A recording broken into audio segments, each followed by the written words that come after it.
कुल मिलाकर के समझ में जो आया मैं वो आप सबके सामने आज रखा हूँ। एक तो इन्होंने बजट में इन लोगों ने नाम पर खूब कारीगरी कर, और जब से हेमंत सोरेन की सरकार बनी है और तब से देखेंगे 22-23 में इस बजट का नाम को रखा था हमर अपन।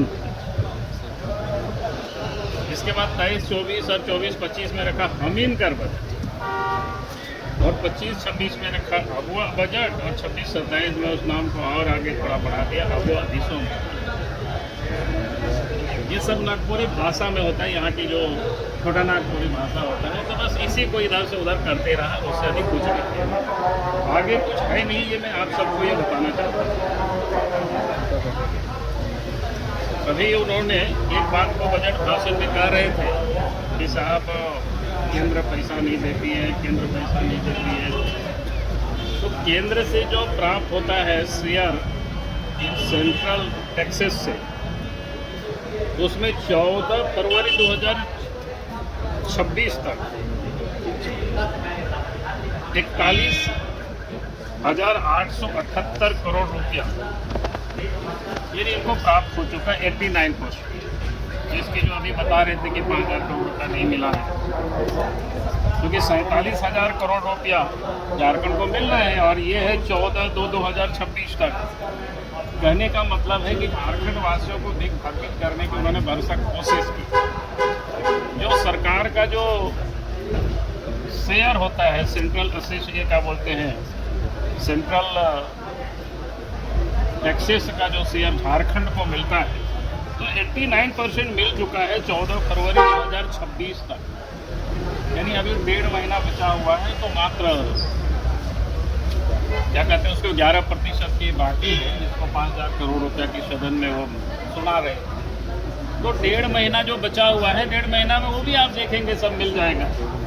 इसलिए ये भी उन्होंने गलत लोगों को बताने की उन्होंने कोशिश की है, क्योंकि अपने काम नहीं करते और केंद्र के ऊपर थोपने की इन्होंने कोशिश किया कि अगर विकास नहीं हो रहा है उसके कारण केंद्र है, ये उन्होंने कोशिश किया। लेकिन वास्तविकता आप सब लोगों के बीच मैंने बताया, जो सेंट्रल उनका जो शेयर है टैक्सेस में, वो इनको मिल रहा है, मिला हुआ है। उसके बाद सेंट्रल से जो मिलता है वो ग्रांट एंड एड मिलता है, यानी सहयोग मिलता है।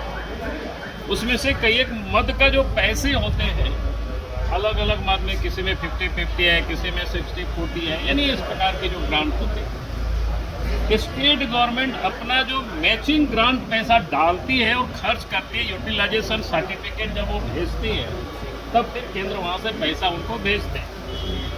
तो सेंट्रल इन एड में ग्रांट में इन्होंने 17,000 करोड़ रुपया की इन्होंने टारगेट रखा था कि हम केंद्र से लेंगे। लेकिन चूंकि इन्होंने कोई काम नहीं करते, और काम करेंगे ग्रांट लगाएंगे तो पैसा उनको मिल सकता है, तो इसमें से सबसे कम मैंने अभी तक पैसा लिया है, मात्र 32% पैसा इन्होंने ले पाया है। इससे बिल्कुल साफ है कि सरकार की कामकाज कैसे चलता है। तो जिसके वो रोना रो रहे थे कि हमको इतना 11,000 करोड़ रुपया नहीं मिला, भाई आपको कैसे मिलेगा? सरकार को भी अच्छी तरह से पता है कि पैसा किस प्रकार से मिलता है, ग्रांट एंड एड में कैसे पैसे लगाए जाते हैं। तो ये अपनी शेयर हिसाब पूंजी लगाते नहीं है, खर्च होता नहीं है, यूटिलाइजेशन सर्टिफिकेट जाता नहीं है केंद्र को, तो इनको पैसा नहीं मिलती है। तो इनके क्या कहते हैं उसको, मिसमैनेजमेंट कह सकते हैं, या सूझबूझ की अभाव कह सकते हैं, या केंद्र से पैसे लेने का इनको कोई ढंग ढांचा कुछ आता नहीं है, और जब काम नहीं कर पाते हैं तो तरह तरह की वो बातें करते हैं। बाबूलाल जी